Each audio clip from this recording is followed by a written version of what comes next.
Story 1. I used to have a colleague who was unusual.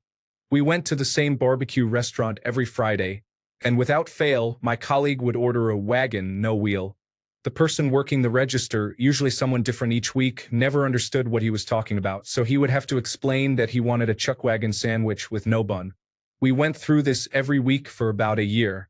One day, a new soda dispenser had been installed, and a man was inspecting it as we got our drinks.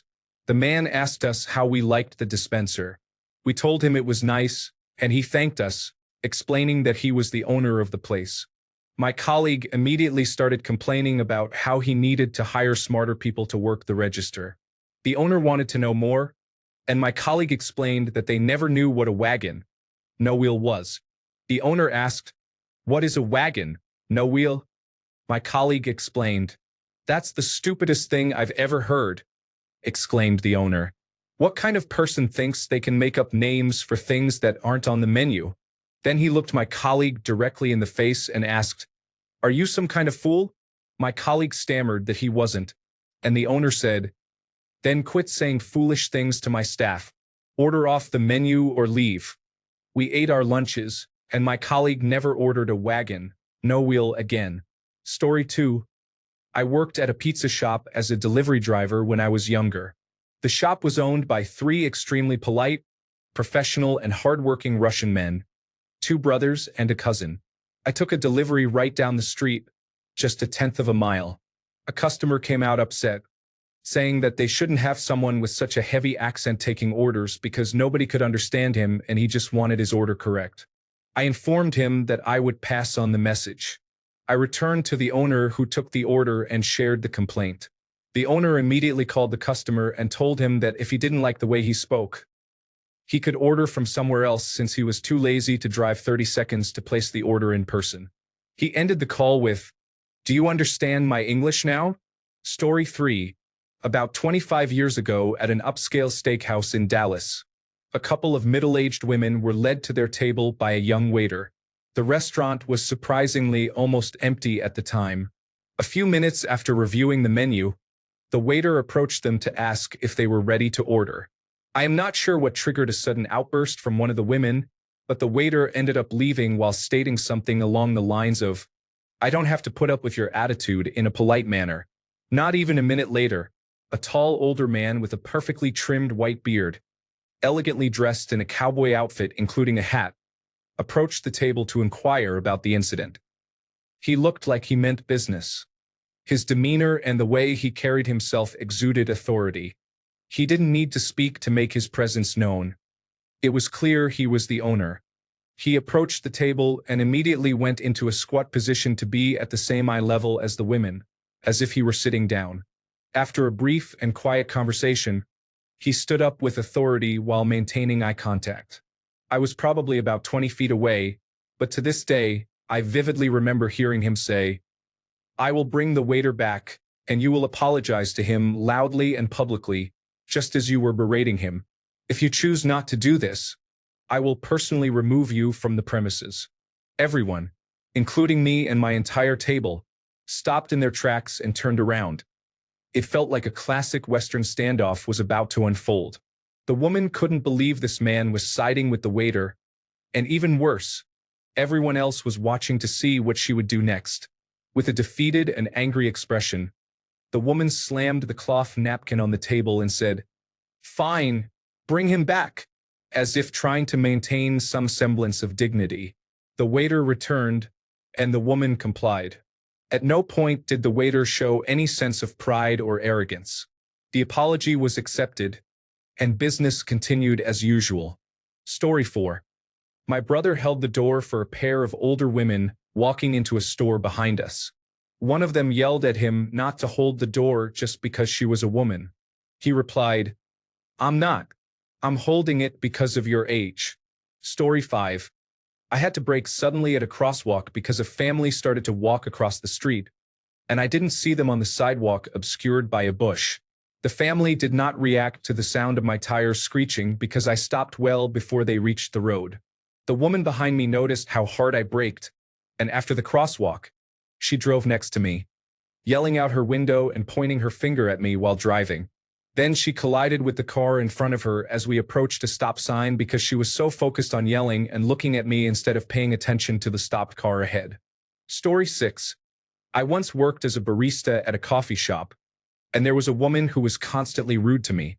Once the COVID-19 pandemic started and the quarantines lifted, my boss had to step up and help out, as there were almost no other workers besides me. He realized how rude some customers could be while managing the coffee shop without actually dealing with people. At one point, while he was complaining to me about some rude customers, I told him about this woman and how she treated me, asking if he could refuse her service. He replied, "Yes, sure, go ahead. If she has a problem, just send her here." The next day, when she arrived and demanded her usual, I said, "No, I'm not serving you anymore," and sent her to my boss as she started cursing at me, knowing that he had my back this time and she wouldn't get anything from me. By the way, that was the only coffee shop in the mall, and she passed by every day. You had to walk a bit outside if you wanted coffee from a machine. Story 7. We were at Disney World for a club trip back in high school. My brother and some friends were waiting in line at Space Mountain. My brother got separated briefly, getting distracted by something in the ride queue. He tried to get back in line with us, but only 2 families had gotten between us in that time frame. The man directly behind us was not having it. He started pushing my brother back and wouldn't let him rejoin us. We said, "Dude, he was briefly looking at something and he's with us. He has been in front of you this entire time." The man insisted that my brother couldn't get back to his spot in line and continued to push him aggressively. A cast member happened to be walking by. We told him that the man behind us was aggressively putting his hands on my brother, and the man was immediately escorted out of line. His family was unfazed by the whole situation and stayed in line. Story 8. I was about the 4th person in line at a Bed Bath & Beyond, and an elderly woman was holding up the line because she had a bunch of expired coupons and was demanding that they honor them. Not recently expired, but expired over a year ago. She claimed she didn't notice. The man behind her, with a thick New England accent, said, "Man, just show them your special privileges card." Elderly woman, "I don't have a special privileges card." Man, "Why don't you have one?"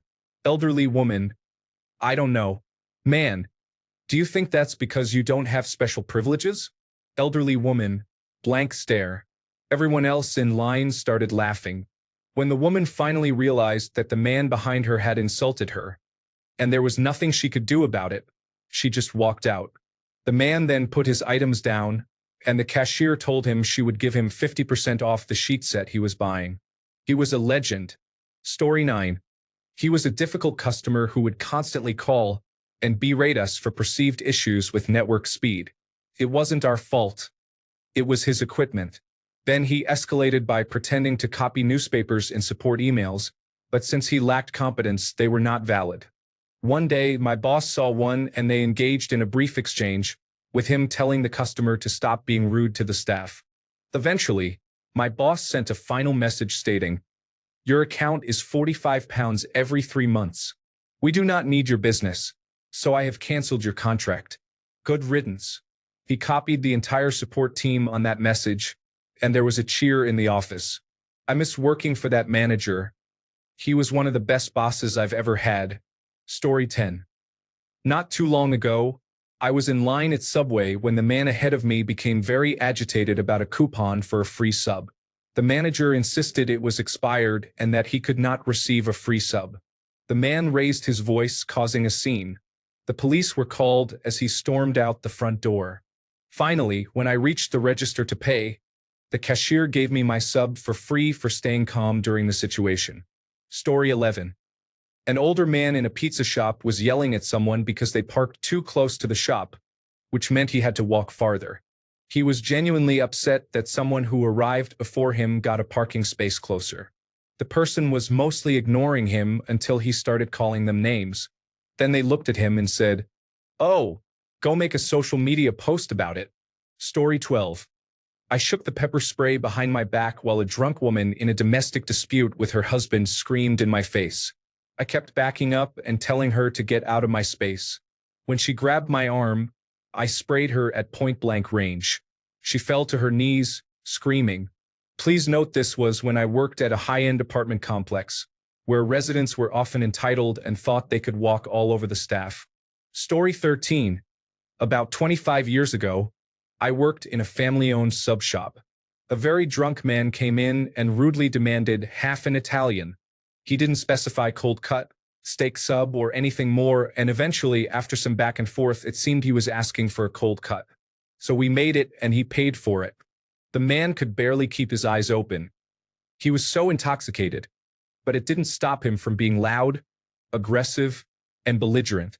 He had a history of being an annoying customer, but it had never been anything this bad. Anyway, he paid for the food and then slid over to the front counter, about 2 feet from the register. The person behind him stepped up to start ordering food, but while this was going on, the drunk man very sloppily opened his sub at the counter, deconstructed the sandwich, waved his hands around angrily, tossed shredded lettuce and tomato all over the place, including onto the other customer, and started cursing, saying something like, "This isn't what I ordered. Damn it, I want half an Italian." In mid-sentence, the owner vaulted over the counter, bent the man over, aimed him at the side door, and used his head as a battering ram to literally throw him out. The whole thing took about 10 seconds, and he was back finishing the next customer's order. It was like when Uncle Phil would throw Jazz out of the Banks house on The Fresh Prince of Bel-Air. It was glorious. The drunk man never came back. Story 14. When I worked in retail, I was the person who would go outside and bring in the shopping carts. One particularly busy day, as I was bringing a round of carts in, I noticed a little woman in her mid-40s standing next to the area where the shopping carts were stored. I didn't think much of it and just started putting the carts away. Without moving, she yelled at me from about 30 feet away, standing next to multiple available carts, to bring her a cart.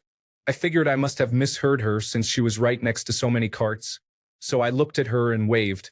She looked shocked and yelled, "Bring me a cart right now," and snapped her fingers at me. I laughed at her and walked back outside to get more carts, and she immediately filed a complaint about a very rude cart boy. Story 15. I was on a crowded bus with no space to move, so people weren't being allowed on. We reached a stop for people to get off, and a man forced his way on. He started yelling at others to get out of his way and tried to push them aside to board. A girl, around 16 and fitting every stereotype associated with certain groups, pushed him back until he was off the bus and yelled, "Don't push people. There's no room for you here." I felt proud of her. Story 16. When I was in a long line for a new roller coaster, a group of guys, probably about 16 years old, cut in front of us. A bit later, they even complained about how long the line was.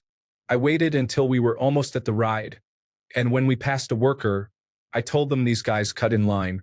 They were removed and waited for nothing. Story 17. I really enjoy the "I demand to speak to the manager" walk-off, where I leave for 10 minutes to make them wait, and then return to say, "Good news, you were already talking to the manager. Now I'm going to ask you to leave, please. Goodbye." This has only happened a couple of times. I haven't been back in the hospitality industry for very long, but it's entertaining. Story 18. I worked at a Dairy Queen. I gave the wrong change twice, and the customer turned to his child and said, "See, that's what happens when you don't go to college." The highlight of the week was when the child, maybe 9 years old, said, "That was mean. Now, I know I'm not smart, and it's true I didn't go to college, but that comment cut deep." The father did apologize to me, and I give him credit. It's not easy to admit you made a mistake. I think he was just trying to make a point to his child without considering how it sounded. No hard feelings. But yes, it's a new core memory. I'll never forget that feeling of overwhelming shame. Story 19. I worked security at a factory. The security company was contracted and not part of the factory. The third shift foreman was the son-in-law of the owner and was quite difficult. He would park in a fire zone right by the building. I documented this in my daily reports for a few nights. He finally confronted me one night. He told me that he was the son-in-law of the boss and that he could park as he pleased. He warned me that if I wanted to keep my job, I should stop writing him up. The next night, my supervisor came by for an inspection and saw the car parked in the fire zone. She asked why I hadn't written it up, and I explained the situation. She reprimanded me and insisted that I write it up every time. Now, I was caught between the difficult foreman and my supervisor. The third in charge of the factory also oversaw security, and he was excellent. He would always stop and talk to us. That evening, he came in to get something and asked me how things were going. I shared my problem with him. He listened and advised me to write it up every time I saw it. Then he grinned and added that I wouldn't see the issue again after tomorrow. The foreman stopped speaking to me after that night, and I never heard anything further about the parking situation. Story 20. We were fly fishing in a park when a woman began to harass us, despite the area being perfectly legal for fishing. What she didn't realize was that the Department of Natural Resources was conducting license checks nearby, and when they approached us, she was cited for interfering. Story 21. I was watching the Thanksgiving Macy's parade on Thanksgiving morning with my kids, having breakfast and enjoying a great time, when my neighbor knocked on my door. She accused my child of putting something on her car and claimed she called the police. When the police arrived, I pointed to the tree she was parked under and said, "It's bird droppings," as it was happening on her car.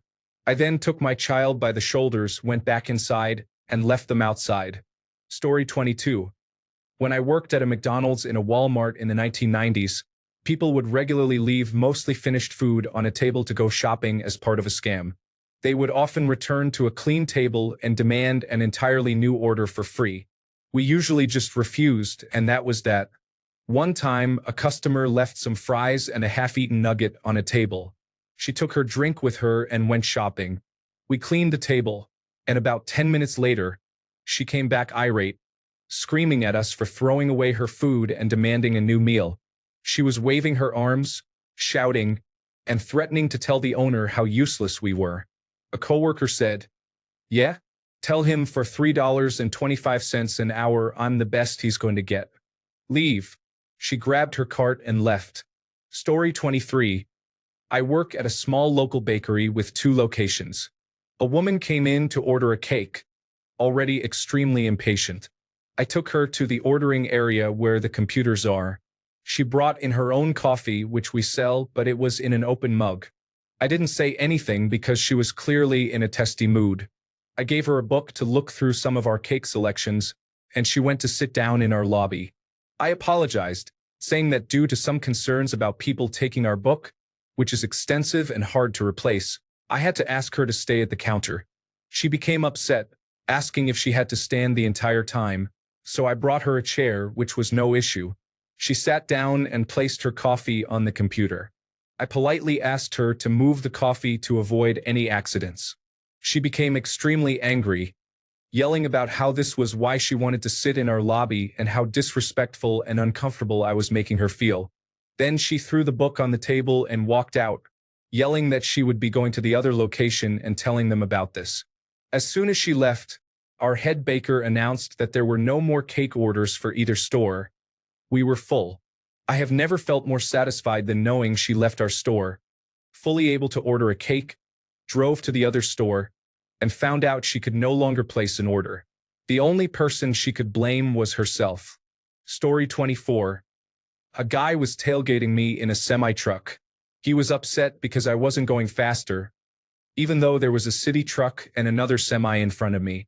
Long story short, he followed me into a parking lot and proceeded to call the police after I had politely asked him to leave. The police ended up giving him a ticket for missing a tarp over the back of his semi-truck loaded with rubbish. Story 25. I was working as a videographer for a business conference full of middle managers seeking executive positions. It took place at a tropical beach resort hotel, and everything was very fancy and extravagant as a display of wealth. Our client, my boss's cousin and the head organizer of the conference, told us it was acceptable for us to eat the food provided for attendees, which was a generous selection. The crew and I happily started serving during one of the meal breaks. One of the attendees noticed we weren't dressed in suits and ties and informed us that he was part of the steering committee for this closed event. He warned us that it would be the last meal we would get away with taking and threatened to contact the hotel staff to have us arrested if he saw us again. We had an interview room set up after dinner, and we recorded interviews with the organizers and attendees of the event, supervised by our client. Guess who our next interview was with? The expression on that man's face when he realized he had threatened people his boss specifically hired for this event was priceless. He assumed we were crashing the event because we were dressed for production work rather than trying to climb the corporate ladder like he was. He didn't apologize, but his shiny bald head sweated profusely, and we intentionally overexposed it in the footage and had frequent technical difficulties to prolong his discomfort. Later, after he left the interview, the head organizer sensed the tension and asked us what had happened. After we told him the story, that man was immediately removed from the steering committee and asked to leave the conference the following morning. It would have cost him nothing to mind his own business. The rest of that week was incredible. We filmed sessions until 3:30 every day and then enjoyed evenings like wealthy vacationers while getting paid. He really missed out. Story 26. I worked at a wine bar one summer. My manager was serving a group of middle-aged ladies, and one of them was being very rude. You could tell she was impatient and entitled. After my manager told her twice that she didn't appreciate how she was being spoken to, she kicked her out. A few customers cheered. She left a scathing review online. The owner responded, informing her that multiple witnesses observed her rude behavior and expressing how disgusting it was for her to treat others that way. He told her she could take her attitude elsewhere and that she was banned from his establishment. Right on. Story 27. Do male Karens count? Years ago, my sister was in an accident that left her wheelchair-bound for a few months. Eventually, she started feeling well enough that she wanted to get out of the house but still needed the chair. So we took my mother's car because it fit her chair best and went to a local store. We had a handicap placard because she was in a wheelchair. We arrived at the store and pulled into the handicap spot. Right away, I noticed an older man, probably in his early 70s, staring at us. I gathered my things to get my sister's chair out of the trunk and planned to grab my belongings once she was in her wheelchair. I got out of the car, and this man came over and began shouting at me, "How dare you park in that spot?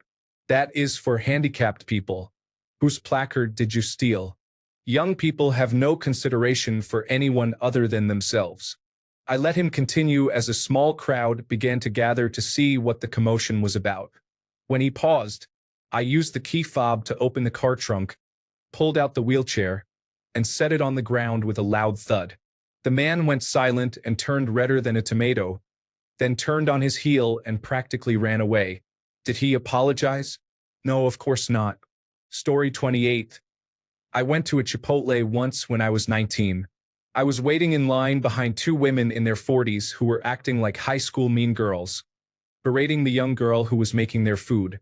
They complained about the portion sizes, how she was making it, and even said she was stupid for putting both burritos in one bag because they didn't know which was which. That was the final straw for me. I confronted them and told them they were rude and should be ashamed of themselves. I told them to take their food and leave. They were shocked and mumbled some things under their breath while glaring at me. But they left. The manager came over and said my food was free and thanked me for speaking up because they were not allowed to. Story 29. I was checking into my hotel in Seattle, and the man ahead of me was giving the receptionist a dressing down I've ever seen, all because his television remote was broken or something inconsequential. He was in his mid-50s, and this poor girl was maybe 23. He leaned forward over the counter and pointed his finger in her face while ranting and raving to the point where I finally said, "Enough! Now I'm a big guy and can certainly handle myself." But he turned around and started marching towards me. I said, "Take another step, and it will be the worst mistake of your life." He stopped, looked at me, and yelled, "You!" About this time, the manager finally showed up and said, "I'm calling the police." The poor receptionist was in tears. He turned towards the automatic lobby doors to leave, still ranting at the top of his lungs, except instead of going through the door, he walked straight into the window next to the door at full stride. Bang! The whole lobby burst out laughing. I cannot even begin to explain the primal scream that came out of this guy's mouth as he walked out the door. It was perfect. I think about that man a lot and wonder what type of day he must have been having to act the way he did. But regardless, he got what he deserved in that moment. Story 30. I used to work at a natural foods and vitamin store during the summer between college. There were many difficult customers who came in, specifically those who insisted on gluten-free products and had numerous allergies. In our store, there was a local bakery that made exceptionally good gluten-free bread. Every time we received it, it would sell out within hours, and we typically got deliveries on Tuesday and Friday mornings, which most of our regular customers knew about. One Thursday night, a woman came in with no chance of us having the bread in stock. She looked around for about 30 seconds before approaching me, demanding the bread as if it was a given. I informed her where it was located in the store, but I also mentioned that it was highly likely we were out of stock. She barely listened and insisted I check in the back. Given that we had a small store, we did not have a back stock room, and we did not keep local, individually delivered items in our limited back stock. Knowing it wasn't worth explaining, I went to double check, fully aware I wouldn't find anything. I returned empty-handed, and she demanded to speak to a manager. I fetched the manager, who relayed the same information I had given. Finally, she accepted that she would not be getting her bread that night. We mentioned that we usually received deliveries from the bakery Friday mornings, so if she returned early the next day, we should have some in stock. The next day, she arrived around 7 p.m., despite our store opening at 8 a.m., and demanded her bread. I was unsure if she recognized me, but I went through the same process as the night before, apologizing, checking in the back, and explaining that we had sold out before I even started my closing shift that day at 2 p.m. She was not satisfied and again requested to speak to the manager. Eventually, she stormed out without her bread, and we thought that would be the end of it. The following day, we received a call from the bakery. The person on the phone said they had received complaints about us refusing to sell their bread to her. My manager explained the situation, and I could hear the bakery employee laughing. It turned out this woman had already been banned from their bakery for causing a scene and had been harassing every store that sold their bread in a similar manner. My manager officially banned her from our store later on, and I will never forget the look on her face the next time she attempted to enter. It was a moment of realization for her that her actions had consequences. We later learned that she was the ex-wife of the owner of the bakery. Story 31. About 12 years ago, I had a coworker who was a former military service member. He completed a couple of tours overseas, lost his leg to an improvised explosive device, and was discharged from the service. When we worked together, he had a prosthetic leg, which fit him well enough that he only rarely needed to use a cane for balance. He didn't have a handicapped license plate on his car. Instead, he had a placard that he hung from his rearview mirror. One afternoon, we were going to lunch off-site. We parked in a handicapped parking spot, as one does. He was in the middle of saying, "Could you go in my glove compartment and get my placard?" When a woman approached his side of the car, banged on the window, and began berating him for using a handicapped parking space, asking what he thought he was doing and if he knew there were people in wheelchairs who needed that spot. I wasn't sure what to do. I was sitting there with my hand in the glove box, wondering how he would respond. My coworker sat there for a long while, listening to this woman yell at him for 3 to 4 minutes, maintaining a completely expressionless face. He rolled down the window, pulled up his pant leg, removed his prosthetic leg, and handed it to her. Story 32. This was about 40 years ago, but Dad and I just talked about it the other day and still had a good laugh. I was running in the Junior Olympics when I was in 8th grade. Our meet was held at New Albany High School in southern Indiana. They had an obnoxious groundskeeper who thought he was in charge of the world. The old man just stood around shouting at people for walking across the football field. It's a track meet and the track surrounds the field. We weren't going to walk all the way around the track to get to the other side. To give him credit, the football field was in really good condition, probably too good for a team as undeserving of quality facilities as New Albany was at that time because they were not very good. A couple of guys, probably in their 20s and spectators, walked across the field, and right on cue the groundskeeper started yelling, Stay off the football field. One of the guys immediately replied, can we at least go through the end zones? New Albany doesn't use those. Story 33. I was at a Panera a couple of months ago when a customer was complaining about her soup and berating the staff. A young girl behind the counter told her to leave. It was hilarious. I'm glad to see that the young lady was not reprimanded too badly. Couldn't help but chuckle. The customer deserved it. Story 34. An aunt who has always been critical of my weight since childhood said to me after not seeing me for 5 years, how did you get so fat? You had such a great figure, and you've really just let yourself go. I had just had a child. I responded, gee, auntie, you've gotten so old. Has life been hard? You used to look so average. Now you just look so haggard. Story 35. I was at Starbucks once with my toddler, standing in line behind a lady. She was initially nice, but then she asked if they could make change for her. They politely explained that their system literally prevented them from opening the drawer unless there was a cash sale. I chimed in to sympathize with the lady and also support the staff, commenting that it was frustrating that the staff were unable to do certain things. However, the woman would not let it go. She started talking about how she comes there all the time. The shift supervisor approached and tried to explain again that they really couldn't do it. Meanwhile, the line was growing, and the store was already packed, with the drive-thru backed up, too. When she began to raise her voice at the staff and act unkindly, I told her she was behaving inappropriately. I explained that she couldn't expect them to magically have the ability to meet her demands just because she frequented the place. She told me to mind my own business, and I pointed out that the staff were not allowed to speak their minds to keep their jobs, so someone had to stand up for them. She reacted angrily and called me Mr. Cool Ponytail because I had started growing my hair long since my son wanted to grow his long as well. It was one of my favorite humorous moments, as it was such a desperate insult. She repeated it, saying you and your ponytail. Then she claimed to be a business owner. I responded that I had no idea how that was relevant. She eventually left. Later, the supervisor discreetly offered me some free gift cards, which was unnecessary but very kind of him. For the record, my hair was in a messy bun. I have never worn it in a ponytail. Story 36. I was working at a fishmonger's counter at a supermarket in the United Kingdom. It was my last shift with the company before I moved across the country to start a new career.